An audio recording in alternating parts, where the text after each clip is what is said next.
tips buat anak muda, walaupun yang cewek tuh cantik banget, kita tampang pas-pasan, ya kasih tips gimana caranya, apakah terus kejar atau gimana? Kasih tips. Ada mute-nya nggak? Ada apa? Ada apa? Mute.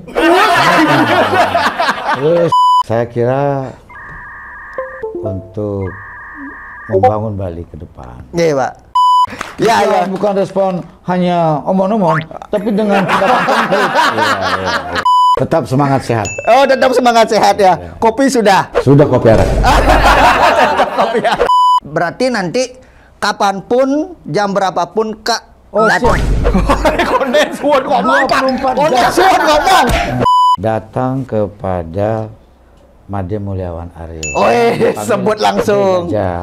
Sebentar istri saya mau. Tapi kan bener, cantik kan? Cantik. Saya, pendidikan saya nature-nya itu matematik. Oh gitu. Matematik itu memang karakternya kaku dia. Selamat datang di Bali Respon. Tepuk tangan semua dong. Hari ini kita bikin podcast Bali Respon bersama Bapak Wayan Koster. Luar biasa. Kelihatan capek kampanye nih. Tetap semangat sehat. Oh, tetap semangat sehat ya. Kopi sudah? Sudah kopi arah. Kopi arah. Jadi begini, kita nggak akan bahas banyak, Pak. Ya. Di Bali Respon kali ini kita hanya mereview apa yang terjadi. Kita ngomongin fakta aja, Pak. Ya, oke. Karena begini, kalau membandingkan dua sisi, Bapak kan tahu. Ya. Kak ke Bapak tanda tangan komitmen, ke Pak De Gajah juga. Iya. Artinya itulah demokrasi kan Pak ya. Nah, itu udah. Sekarang kita ngomongin fakta nih, Pak, ya kan? Secara fakta Kak jujur nggak menyangka. Bapak orang pertama yang tanda tangan komitmen. Tanda tangan komitmen, kenapa Bapak mau? Saya kira untuk membangun Bali ke depan. Iya, Pak. Pemerintah itu harus berpijak pada aspirasi masyarakat. Wede. Tidak bisa membangun sendiri. Tidak bisa membangun sendiri. Pembangunan itu pada akhirnya juga ditujukan untuk masyarakat. Memastikan ada manfaat untuk masyarakat. Karena itu, apa yang disuarakan oleh masyarakat harus direspon dengan cepat. Apalagi yang menyampaikan KO-nya. Lebih bisa dipercaya lagi. Kita tahu KO itu netral. Jadi, itu kuncinya. Jadi saluran aspirasi yang sangat efektif menurut saya melalui medianya KO-nya. Pintar sekali. Kalau diginiin terus bisa nyoblos ini Kak ini.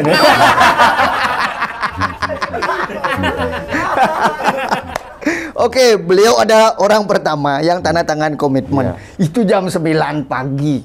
Terus habis itu Pak De Gajah menghubungi, pokoknya nggak mau lewat tanggal 15. Beliau malamnya. Itulah indahnya demokrasi sekarang di Bali, Pak ya. Tidak ada saling serang, intimidasi terlalu ini nggak ada, Pak ya. Nggak ada. Ini fakta, kita ngomong fakta karena begini. Kalau kita ngomongin bukti kerja, pasti akan ada pihak yang tidak terima karena beliau sudah punya bukti kerja. Yang sebelah kan belum ada bukti, maksudnya belum sempat menjabat. Jadi tidak bisa membuktikan apa-apa. Pasti tidak akan dibilang belen, ya kan? Nah, tapi sekarang kalau sedang menjabat kerjanya nggak bagus juga bukti tidak baik. Oh iya, benar. Berarti kemarin, tapi kita harus akui Pak, kemarin masih ada yang konslet juga. Itu perlu didengar itu. Itu perlu diberesin di periode selanjutnya. Semoga Tuhan memberkati Bapak menjabat lagi kan gitu. Astongkar. Nah, untuk selanjutnya nih Pak, terkait Bali Respon kemarin, nggak nyangka juga Bali Respon itu kan Kak tahu seorang pejabat kelas Bapak Wayan Koster kan gitu kan, apa-apa pasti ajudan, ajudan. Sekarang Kak uji untuk balas komen lewat video loh, rekam sendiri, kok Bapak mau? Jujur saja, ketika saya 5 tahun menjadi gubernur di periode pertama, 2018-2023, saya habis sarapan pagi, itu yang saya baca media cetak dan media sosial. Oh, media cetak, media sosial. Itu rutin tiap hari. Oh iya iya Jadi iya. kalau ada keluhan masyarakat disampaikan melalui media cetak atau media sosial, media online, itu langsung saya respon. Saya langsung memerintahkan Kadis yang terkait. Misalnya ada Kadis. Masyarakat yang mengeluh jalannya rusak atau airnya macet, saya langsung bicara sama Kadis, datang ke lapangan. Langsung datang ke lapangan? Iya, saya tidak, bahkan saya lebih tahu masalah yang ada di bawah. Saya rutin membaca. Kadisnya belum tahu. Nah sekarang ini kan, ini Pak, disuruh rekam sendiri itu nggak berat itu. Oh nah, itu malah menunjukkan saya serius. Oh iya iya, mau ya. Respon apa yang disampaikan oleh masyarakat. Iya benar. Bali Respon. Dan saya bersyukur ada wahana Bali Respon. Iya Pak. Karena itu menjadi media bagi semua komponen masyarakat. Iya betul. Menyampaikan berbagai hal yang berkaitan dengan perkembangan yang ada di Bali. Ya. Dan kita sebagai pemimpin, dan Astungkara akan menjadi pemimpin lagi. Astungkara ya. Tetap harus kita mendengar aspirasi masyarakat dengan cepat. Setuju. Dengan media sekarang itu nggak bisa lambat. Karena media itu perkembangannya, media digital itu luar biasa. Ya. Saya terutama sangat berterima kasih dengan adanya media seperti itu. Ya. Sehingga kita bisa dengan cepat mengetahui apa yang menjadi harapan, kritik masyarakat. Dan juga cepat merespon. Harus cepat juga merespon. Kalau nggak cepat merespon, ya konslet. Udah pintar ngelucu sekarang nih. Wah bahaya nih, dikira sering bergaul kan nanti ini. Nah itu Pak, di Bali Respon pertama kan ada komunitas yang butuh, komunitas kobra kalau nggak salah itu ya kan, yang membantu masyarakat nangkap ular kobra itu kan. Kak berpikirnya pertama pasti Bapak akan merencanakan saat menjabat akan dibantu. Ternyata tidak teman-teman. Itu udah ada bukti, kita ngomong fakta ini. Tidak menyatakan bahwa beliau terbaik, bukan. Ini kita ngomong fakta, beliau langsung langsung minta kontaknya, langsung bantu Pak ya. Karena itu alat safety berbahaya kalau mereka nggak punya apa ya. Apa yang mendasari seorang Bapak Wayan Koster langsung membantu gitu loh? Gini, orang yang mau memelihara, maksudnya evakuasi ular kobra, evakuasi ular kobra, itu orang langka. Orang langka. Siapa yang berani? Dan apa yang dilakukan itu sangat sejalan dengan visi Nangun Satkirti Loko Bali. Yang mana itu Pak? Menjaga keharmonisan alam Bali beserta isinya. Dan isinya alam ini termasuk ular juga. Oh iya. Ada yang memperhatikan ular itu luar biasa karena tidak banyak yang mau melakukan itu. Iya benar. Karena itu saya terpanggil untuk membantu. Kok nggak isi basa-basi Pak? Maksudnya basa-basi. Ini siapa? Apakah ini alur pendukung saya? Nggak, Bapak nggak nanya itu aja langsung bantu. Kalau saya membantu itu niatnya baik dan tulus. Oh iya tulus. Iya. Jadi kalau sudah niat baik dan tulus, nggak perlu memperhatikan apa lagi. Kita berpikir positif. Iya betul. Bahwa yang dilakukan itu baik. Oh itu dasarnya Pak ya. Itu dasarnya. Kenapa langsung bisa membantu? Kemarin itu kan udah ada buktinya. Dan feelingnya bagus. Feelingnya bagus. Jadi kan saya yakin itu benar gitu. Oh iya Pak. Oke. Boleh tepuk tangan untuk beliau dong. Langsung. Jadi secara fakta Pak, kalau Kak kan nggak mungkin ngomongin Bapak sudah membangun ini dan lain sebagainya. Tidak, kita ngomongin fakta yang sekarang. Ini faktanya. Memang kemarin Bali Respon itu beliau langsung dibantu. Kalau perlu ada lagi apa kasih tahu lagi. Pak yang ini jalannya rusak Pak, tolong Pak nanti Pak. Oke. Itu metode yang bagus. Untuk berinteraksi dengan masyarakat. Wah, cocok. Karena kita nggak mungkin menjangkau satu-satu. Jadi memang harus ada wahana untuk interaksi dengan masyarakat melalui media ini. Bali Respon Pak ya? Iya, Bali Respon ini. Itu bagus. Jadi saya salut sekali dengan gagasannya. Namanya Bali Respon. Dia itu keren namanya. Bali Respon. Nah sekarang begini. Orang pasti berpikir, Pak Koster, karena kampanye nih, makanya mau bilang begini. Sekarang kita pastikan di depan masyarakat Bali. Bali Respon akan masuk ke program Bapak atau tidak saat menjabat nanti. Nah, ayo.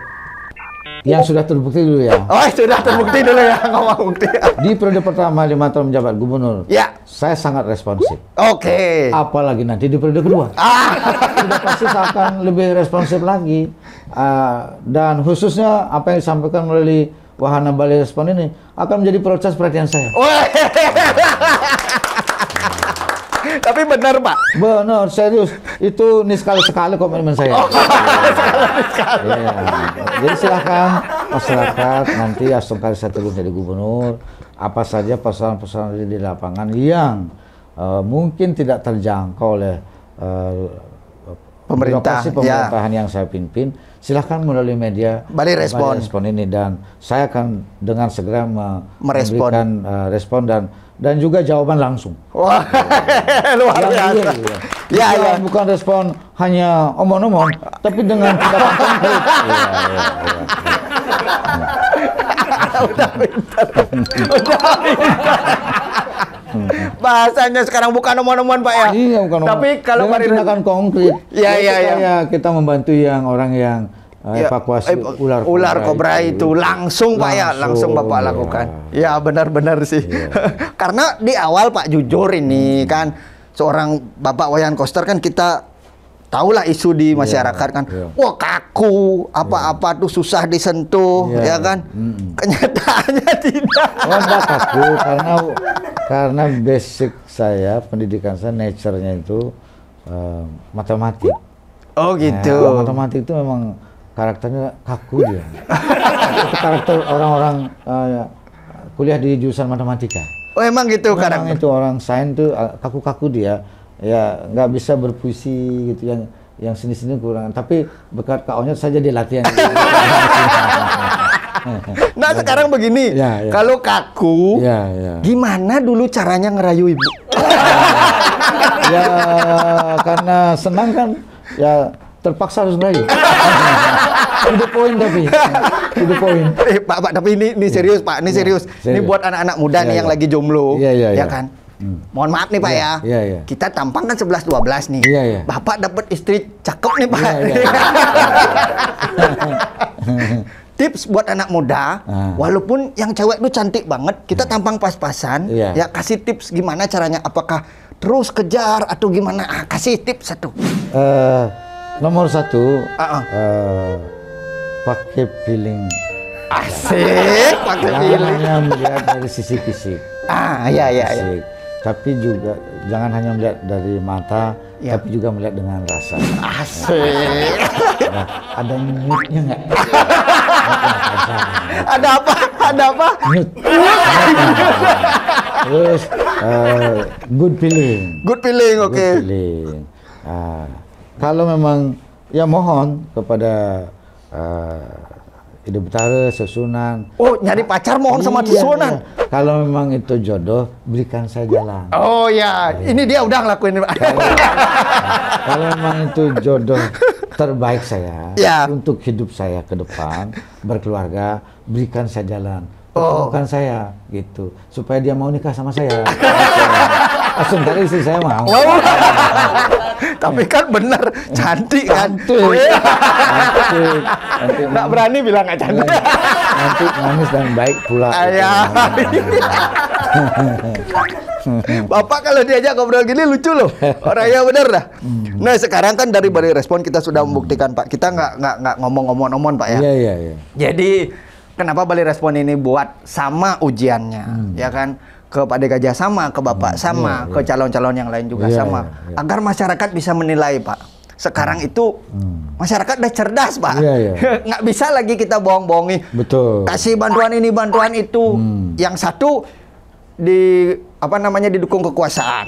Yang satu sudah bagi bantuan. Bingung masyarakat Pak. Ya kan? Lebih baik sekarang kita melihat fakta di Bali Respon. Bahwa Bapak merespon dan mengeksekusi langsung. Nah sekarang Bapak sudah memastikan bahwa 5 tahun ke depan lewat Bali Respon kita akan membereskan semua masalah yang ada di Bali. Betul. Berarti nanti kapanpun, jam berapapun Oh, siap. Kondensun ngomong, Pak. 24 Kondensun ngomong. Bapak, kondensun ngomong. Pokoknya siap Bapak ini. 24 jam siap. Ya.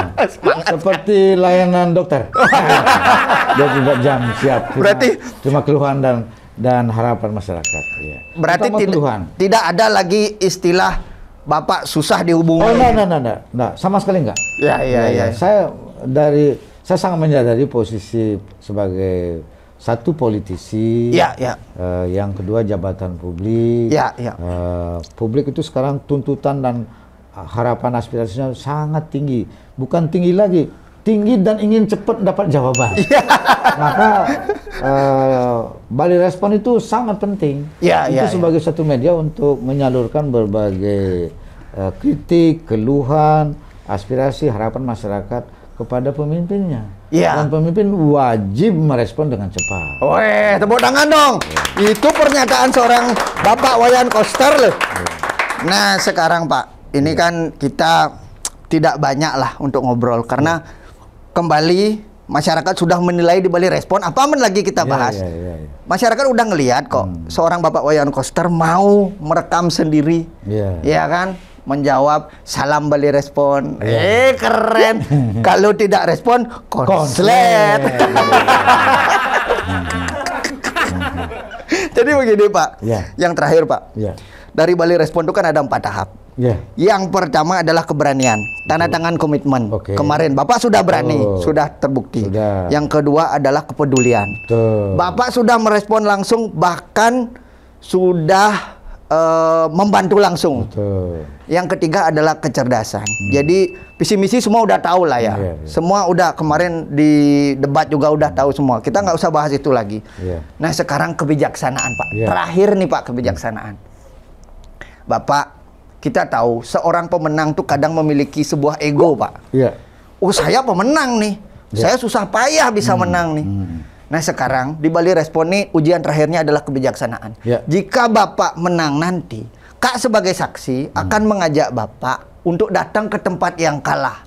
Apakah Bapak bersedia? Oh sangat bersedia. Sangat bersedia Pak? Sangat bersedia. Di masyarakat jadi saksi nih Pak? Ya sangat bersedia. Datang kepada Made Mulyawan Aryo. Sebut langsung. Pasti saya akan datang. Apalagi Made Mulyawan Aryo itu sahabat baik saya. Beliau itu udah saya anggap adik, keluarga. Jadi hubungan saya itu sangat dekat. Nah, perbedaan kita karena situasi politik aja, karena situasi pilkada aja Pak ya. Pilkada, saya ditugaskan oleh partai, beliau juga ditugaskan oleh partai. Ya mau nggak mau situasi membuat seperti itu. Udah jalanin aja secara alamiah. Kan bedanya jalan itu hanya pada saat kampanye dan waktu coblosan. Setelah itu coblosan itu menentukan. Setelah itu Astung Karo saya terpilih, ya saya akan datang kepada beliau. Tapi ajak kan aja. Karena membangun Bali tidak bisa sendirian. Betul. Mungkin nanti ada pikiran-pikiran positif, ide bagus dari Made Mulyawan Aryo yang baik untuk membangun Bali. Ya saya akan tampung dan dijadikan sebagai rumusan membangun Bali ke depan. Ini baru habis pilkada kalau begini pemimpinnya semua damai kita Pak ya. Bikin Bali ini nyaman, aman dan kondusif. Apalagi Bali sebagai destinasi wisata dunia. Tidak boleh menampilkan wajah yang keras, betul. tidak nyaman, tapi harus soft, cerdas, elegan dan kondusif. Oke lah, tepuk tangan dong buat Bapak dong, luar biasa hari ini ya. Nah, terakhir Pak. Dulu kan sempat ada kejadian begini di Lampung itu. Waktu itu kita bicara kalau ngomongin satu jalur itu waktu itu gubernur di Lampung beda warna sama presiden. Tapi saat ada masyarakat mengeluhkan langsung lewat media sosial, presiden langsung turun loh. Berarti perbedaan warna itu tidak berpengaruh berarti Pak ya? Kalau menurut Bapak? Saya kira tidak sepantasnya itu menjadi cara pandang untuk membangun. Gitu ya Pak ya? Saya contoh ini. Sebagai gubernur Bali. Di Bali ada 8 kabupaten dan 1 kota. Kabupaten Kelungkung waktu itu Pak Nyoman Suwirte kan ada di Lawan, Iya. Karena waktu pilkada gubernur 2018 Pak Reman itu kan didukung juga oleh Pak Suwirte. Iya. Saya kalah total di Kelungkung. Kalah total di Kelungkung. Hanya dapat suara 32%. Iya. Tapi saya bantu. Tapi tetap dibantu. Justru pembangunan terbesar yang saya lakukan di periode pertama dan akan berlanjut di periode kedua Songkare, pembangunan kawasan pusat kepulauan Bali di Kelungkung. Di Kelungkung malah, di tempat Bapak kalah. Di tempat saya kalah. Dan juga dibangun pelabuhan Sampalan Nusa Penida, pelabuhan Bias Munjul di Nusa Ceningan. Iya. Itu luar biasa. Itu menjadi perhatian saya. Begitu juga Pak Bupati di Jemberana, partainya kan beda. Beliau komunikasi dengan baik. Saya bantu pembangunan puranya, jalannya, pasarnya, kemudian krematoriumnya saya bantu. Jadi ketika memimpin Bali, tugas dan tanggung jawab kita, kewajibannya adalah membangun Bali secara keseluruhan tanpa melihat beda warna. Yang kita bangun adalah wilayah secara berkeadilan dan merata, termasuk meningkatkan kesejahteraan masyarakatnya. Itu menjadi tanggung jawab semua.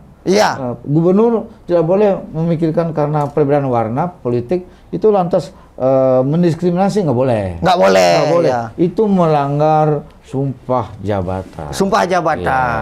Nah, apalagi Bapak Presiden, Bapak Prabowo, beliau adalah negarawan dan sangat bijak. Kita percaya bahwa beliau adalah orang yang hebat ya. Patriot, dedicated.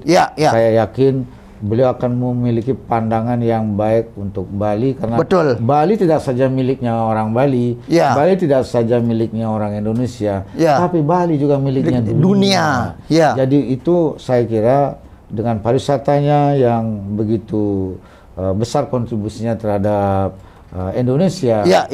Dari devisa pariwisata saja Bali berkontribusi 45%. 45%. Iya, dari 38 provinsi. Itu kan luar biasa. Jadi karena itu sepantasnya Bali diperhatikan. Presiden memberi perhatian khusus terhadap Bali. Termasuk kementeriannya. Saya kira itu tidak akan menjadi masalah. Tidak menjadi masalah. Dan tentu saja Bapak Presiden pun, Bapak Prabowo akan senang kalau kepala daerahnya yang menjadi bagian dari struktur pemerintahnya memiliki inovasi kebijakan untuk memajukan daerahnya dan meningkatkan ekonominya, menjaga budayanya, dan meningkatkan kesejahteraan masyarakatnya. Ya, betul sekali. Karena kalau itu tercapai, berarti tujuannya Bapak Presiden menjadi presiden, itu juga tercapai. Benar-benar setuju, Pak. Jadi kalau kepala daerahnya bagus, membangun daerahnya, itu sama artinya juga akan membangun citra keberhasilan daripada Bapak Presiden. Nah, sekarang kalau seandainya terjadi trouble nih, Pak. Belajar dari kejadian di Lampung, Pak. Saat misal Bapak seorang kepala daerah tiba-tiba saat mengajukan untuk kepentingan rakyat tidak di ACC atau dipersulit dan lain sebagainya. Kita kan tidak tahu ini dalam proses kan, Pak ya. Perlu kolaborasi dalam tatanan penyelenggaraan pemerintahan dan pembangunan antara pemerintah pusat, pemerintah daerah, daerah provinsi maupun daerah kabupaten kota se-Bali. Itu saya kira peraturan perundang-undangan mengatur seperti itu. Sudah diatur, Pak ya. Kemudian kalau ada aspirasi yang harus mendapat respon dari pemerintah pusat, saya yakin juga Bapak Presiden, Bapak Prabowo dan menterinya tidak akan mempersulit. Mempersulit. Mungkin kondisi yang belum memungkinkan untuk dilakukan secara lebih cepat, barangkali tentu kita memahami. Nah, dalam konteks itu kalau Bali respon memediasi, kita akan sangat senang. Saya juga berterima kasih dan sama-sama untuk melakukan itu. Yang penting untuk pembangunan Bali dilakukan dengan cara santun, baik, beretika. Saya kira wajar saja, nggak ada masalah. It's okay. Oke, aman, Pak ya? Aman. Kalau nggak aman, konslet. Berarti gini, Pak. Hanya cukup sekian aja yang perlu kita obrolin, Pak. Jadi di sini selalu di closing statement di depan beliau, Kak akan bilang bahwa siapapun yang datang ke sini akan beri dukungan, semoga berhasil dalam pilkada kali ini. Nah, sekarang untuk seluruh masyarakat Bali, kalian sudah menilai sendiri tanpa ada premingan beliau bagus atau tidak. Buktikan sendiri, lihat sendiri di Bali Respon. Kalian semua bisa menilai, dan sekarang silahkan masyarakat Bali tanggal 27 November berikan hak suara kalian kepada beliau jika kalian percaya bahwa beliau bisa memimpin Bali 5 tahun ke depan. Oke, Pak? Sip. Jadi cukup itu aja sih yang perlu kita obrolin, Pak. Terima kasih sudah datang ke Bali Respon. Bali Respon akan berlaku 5 tahun ke depan, Bapak. Jadi dan jangan 5 tahun ke depan, terus-terusan. Iya, kalau pemimpin yang selanjutnya seperti Bapak. Wah, kalau itu konslet. Ya kan, kita buktikan nanti. Pembuktian pertama setelah menjabat adalah bukan menjabat, begitu terpilih. Begitu terpilih. Langsung ya, Pak, ya. Langsung Bali Respon. Nah, itu kebijaksanaan itu yang datang ke tempatnya Pak De Gajah. Begitu terpilih, belum dilantik, langsung ke tempatnya Pak De Gajah. Berdua beco dulu. Benar ya, Pak, ya? Iya. Oke. Nggak banyak lagi, cukup sekian dari Bali Respon. Sampai jumpa lagi di Bali Respon selanjutnya. Oke.